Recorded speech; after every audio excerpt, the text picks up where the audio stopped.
right, so this course is about spectroscopy, and one of the things that we're going to do, of course, is work out the basic elements of doing spectroscopy. But I think it's also useful to have a few systems that we understand really well, that we can use as toy models, or even as the real deal, depending on what it is that we're interested in doing. All right, and so for electronic transitions, it's kind of tricky. Well, real molecular orbitals, there's no simple model for those. For atomic orbitals, we certainly have a hydrogen atom. For molecular orbitals, we will actually look at a very crude model later on that's still nevertheless quite informative, known as Huckel theory. So then I guess that it's in some sense a toy model that we can use. And that'll look like an extension of the two-level system, which we'll certainly do. But I want to make sure that everybody has a nice solid quantum mechanical problem under their belt that is relevant certainly for many molecular systems. And also, vibrations are always going to be playing a role. Even if you think you're doing electronic spectroscopy, the vibrations are always going to be there. So we want to have a good solid understanding of how we model those and a nice system that we can use. Now, of course, it's the harmonic oscillator. I mean, that's what we do in chemistry. Almost everybody uses that. And the typical way you do this is you write down the Schrödinger equation or the time-independent Schrödinger equation or the eigenvalue problem for the Hamiltonian. You write down some differential equations and then you solve them. That's fine, but it turns out that when you do calculations and certainly when you modify the Hamiltonian, so it's not just a harmonic oscillator, it's very common to work in a representation of that's purely algebraic, and where we use new sets of operators to manipulate the eigenvectors and eigenfunctions of the Hamiltonian for a harmonic oscillator. So that's what we're going to do now. This is the harmonic oscillator problem, but solved algebraically, meaning that we're not going to just do differential equations. When I teach quantum mechanics, even for the undergrads, I use this model. I teach it this way because it's very powerful and it shows you how to actually make use of all this Hilbert space stuff that you sort of learn about. And so I want everyone to see this.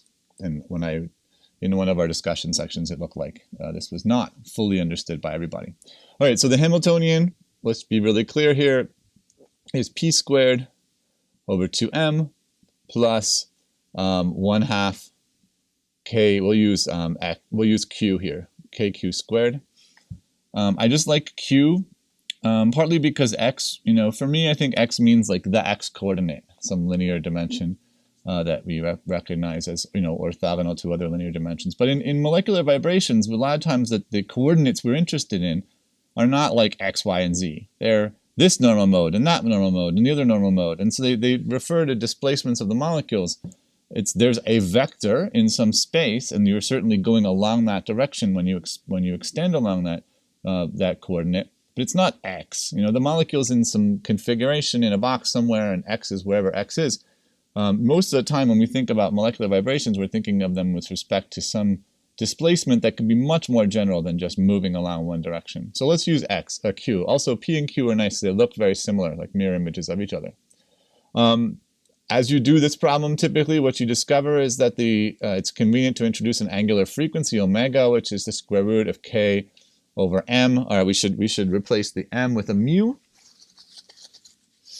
Right? The mu is the reduced mass.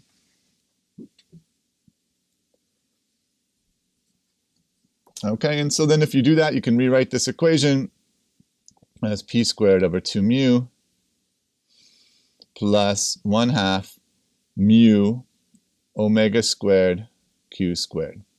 All right? Bottom line is you have something times p squared and some other thing times q squared. All right, so the first step is that we want to reduce the units so that we're not working in units where the mu and the omega are explicitly present. Okay, so the way we do that is we introduce two scaled operators. So we'll call one capital Q, we'll call the other one capital P. All right, and so what we're doing here is that we're just scaling them. All right.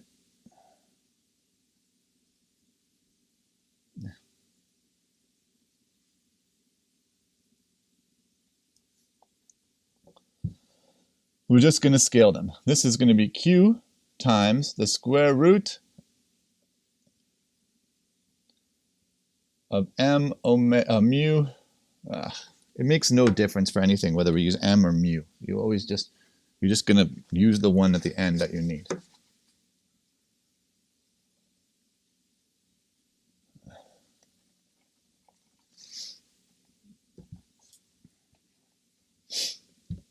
All right, so Q, capital Q, is lowercase q times mu omega over h bar. Just don't want to screw this up. And P is little p divided by, so times 1 over the square root of mu omega h bar. Okay. So the convenience of this is that we can convert the Hamiltonian from this form that looks like somehow the p's and q's are different from each other, and instead write it this way: 1/2 capital P squared plus capital Q squared. That turns out to be important. Once you can write the Hamiltonian like this, as a sum of two quadratic terms, then it turns out that the substitution that we're about to do is general and would always work. It certainly works here, but you can even prove that it works anytime you have a situation like this. All right, so the next step that we're going to do is we're going to introduce two new operators.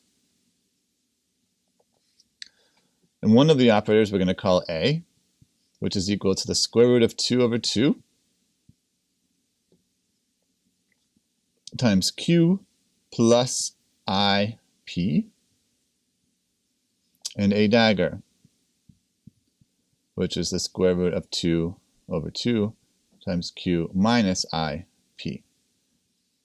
Notice I didn't write Q dagger and P dagger because we know that Q and P correspond to position momentum, which are observable. So these are certainly Hermitian operators, so there's no need to write a dagger there. Okay, so what we can do now is we can ask ourselves, what is Q and P in terms of A and A dagger? So then we just do a little bit of algebra. All right, and when you do this, how will we do it? We'll find out that we'll just do the algebra out. So we have 2A over the square root of 2 is equal to Q plus IP. Therefore, Q is equal to 2A over the square root of 2 minus IP. All right, so let's solve the bottom one for P and substitute in there what we get. So here we have 2A dagger over the square root of 2 equals Q minus IP. Okay, so that means that we can switch things around. So we'll have IP is equal to Q minus 2A dagger over the square root of 2. So what do? We move the minus sign over, all right, and then we added Q on. Or we could have multiplied the whole thing by -1. Turns out positive. That's negative, and we add it over. This is already negative. Okay, so now what we can do is we can substitute in IP in here. And now we get Q. So we'll put Q up here. Q is 2A over the square root of 2 minus all this stuff. So Q minus 2A dagger over the square root of 2. Okay, so what does that mean? We have Q and then a minus Q. So that's going to give us a 2Q on the other side is equal to 2A over the square root of 2 plus minus A dagger, 2A dagger over the square root of 2. So when the 2's cancel, we have that Q is equal to 1 over the square root of 2 times A plus A dagger. Very, very simple form. All right? And you definitely need the square root of 2 in there, but the important thing is the structure. It's A plus A dagger. All right, now that we have Q, finding P is relatively straightforward. we can just use this formula here, right? So then we're going to have, we have IP is equal to 1 over the square root of 2 times A plus A dagger, that's the Q term, and then minus 2A dagger of the square root of 2. All right, so that's equal to, you can probably do this in your head, but you see you have a 1 over the square root of 2 dagger minus 2, so it's going to give us minus. So we're going to have A over the square root of 2 minus A dagger over the square root of 2.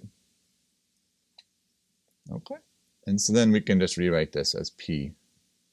This is that P, of course, is you can divide by I if you want. You can multiply it by, there's different ways of dealing with 1 over I. So we can do, let's just do it the simplest possible way. So we'll have 1 over the I times the square root of 2 times A minus A dagger. And then you probably remember the tricks with I's. I can multiply this by I over I. That's equal to 1. So we get an I here on the numerator and I have a minus 1. So this is equal to minus I over the square root of 2, A minus A dagger, or maybe the happier way would be I over the square root of 2, A dagger minus A. Okay, so we have our two operators, Q and P. There's P, there's Q, and we know how to write the Hamiltonian. So let's put it all together. The Hamiltonian is 1/2 P squared plus Q squared, which is 1/2. All right, so we have to work out what P squared is. So P is this. All right, so first let's do P squared. I don't want to put them all, it'll be super long lines, so let's just break it up. So we'll do P squared here. All right, so that's going to be I over the square root of 2 squared. The number part's the easy part. Then we have A dagger minus A times A dagger minus A. Remember, since these, we haven't proved it yet, but these do not commute. So you can't just treat them the way you would do a normal kind of polynomial like this. You have to actually write them, in my opinion, you should write them side by side and do it slowly. All right, well, minus 1 squared, sorry, I squared is minus 1. It's a Freudian slip, isn't it? And 2, so we're going to get minus 1/2 for the prefactor part. Then we're going to have A dagger, then minus A dagger A, minus A dagger, plus A. All right, that's P squared. Let's look at Q squared. Maybe we'll use a different color for Q squared.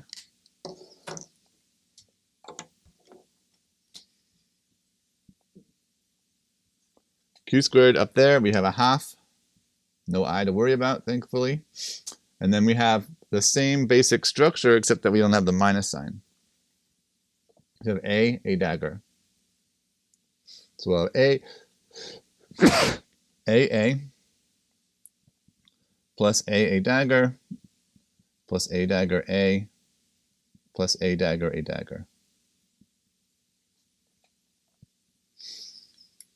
All right, and now we put this all together. Down here, we're going to have 1/2 out front. And we have minus 1/2 for the P squared. So minus 1/2 of all this stuff, plus 1/2 of all this stuff. Right? So when you see, what we want to do is we want to change all of the signs here, right? And look for how they cancel out these terms here. So we have a minus A dagger A, right? And, sorry, minus A dagger over here, and a plus A dagger over here. So that cancels out. I'm going to write underneath what cancels instead of writing over everything. All right, then what do we see? This is going to give a positive sign, so that's not going to cancel out because they're all positive down here. This is going to give a positive sign, that won't cancel out either. But this one gives a negative AA. That's a negative AA, so they can't, a positive AA, so they'll cancel out there. Okay? So what we're going to see is we're going to see minus a half of these things plus we're going to minus, so it'll be all plus. Right? So we're going to end up with 1/2. The halves will turn into ones, so we have only a 1/2 out front. Then we have, so 1/2 A dagger A with 1/2 A dagger A. That'll be 1 A dagger A plus A dagger. Right? So that's the other term, A dagger with a plus, 1/2 A, 1 A dagger here. All right, so we have A dagger.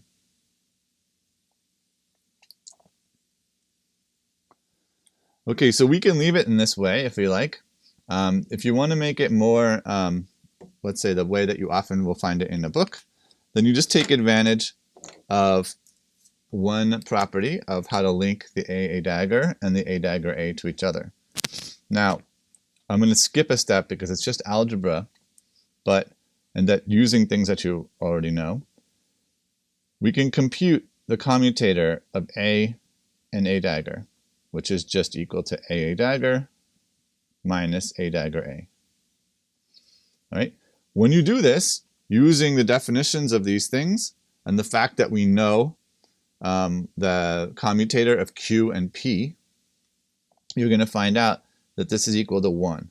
So the commutator of Q and P, when we wrote Q and P like this, with the scaling factors, it's the H bar that you're used to seeing and the 2 go away. Okay, so you end up with a particularly simple commutator. It's just I, Q and P. Here you get 1. Right, so why that's useful is because you see from this commutator I can actually rewrite this equation over here. I'm going to solve it for A dagger. You'll see why. We actually prefer, there's something a little bit more special about A dagger A than there is about A dagger, at least the way people typically do the formulation of all of this. So if we write A dagger is equal to 1 plus A dagger A, then we can substitute that into here. So when we do that, we find that the Hamiltonian becomes 1/2 A dagger A plus A dagger A plus 1, which is the same thing as A dagger A plus 1/2. Okay? Now, conventionally, and as you'll see later on, it's customary to name this thing N. It's called N because ultimately we're going to find these eigenvectors of the Hamiltonian for the harmonic oscillator. We're going to label them by a quantum number. We're going to call it N. And this operator N is going to tell us what excitation level we are in the harmonic oscillator. Right? So this is called the number operator.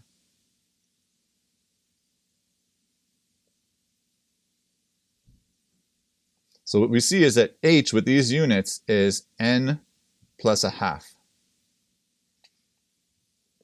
Okay, now that's what's cool about that is that the original Hamiltonian, all right,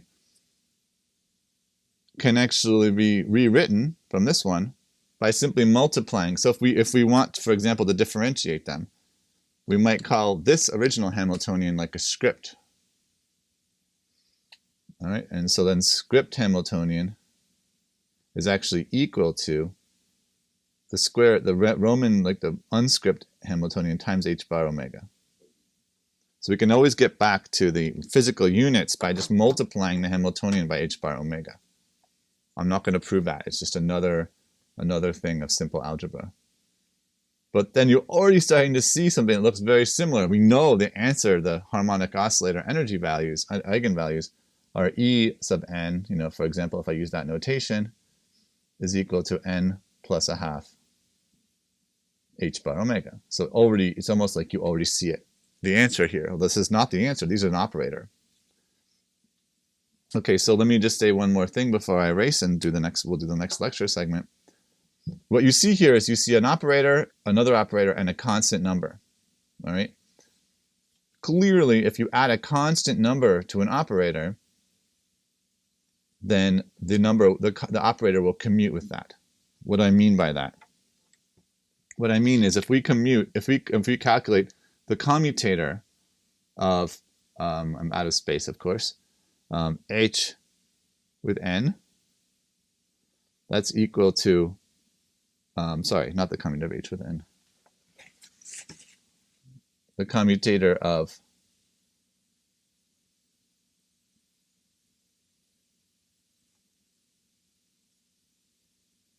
what's the most efficient way to do this?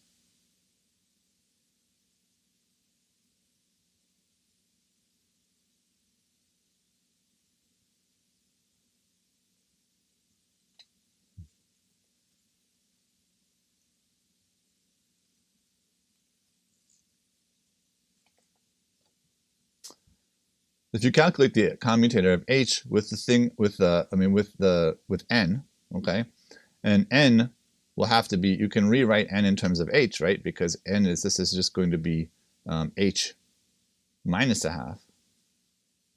This is n. Then this is going to equal h minus a half minus h minus a half h. H commutes with itself. So this is clearly the situation that the operator n commutes with the Hamiltonian. That's important because if you find an operator that commutes with the Hamiltonian or any other operator, then you can prove that they share an eigenbasis. What that means is that if you find the eigenbasis of one operator, okay, and then express the other operator in that basis. For example, if we have an operator A, and we know its basis, and we have another operator B, down here, I just need to find a little bit of space here, B,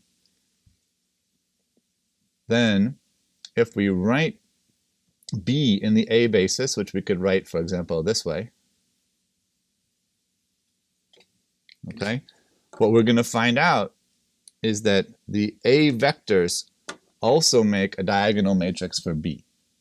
Right? We know they're going to make a diagonal matrix for A, but they also make a diagonal matrix for B or any other operator that commutes with A. That's important because what that means is to find the eigenbasis of the Hamiltonian, we only need to find the eigenbasis of the n operator, right? Which is this A dagger A operator. So solving the problem of the Hamiltonian amounts to just solving the eigenvalue problem for this operator A dagger A. And you'll see by some very simple properties of linear spaces, it's not that hard to figure out what the eigenbasis is for this.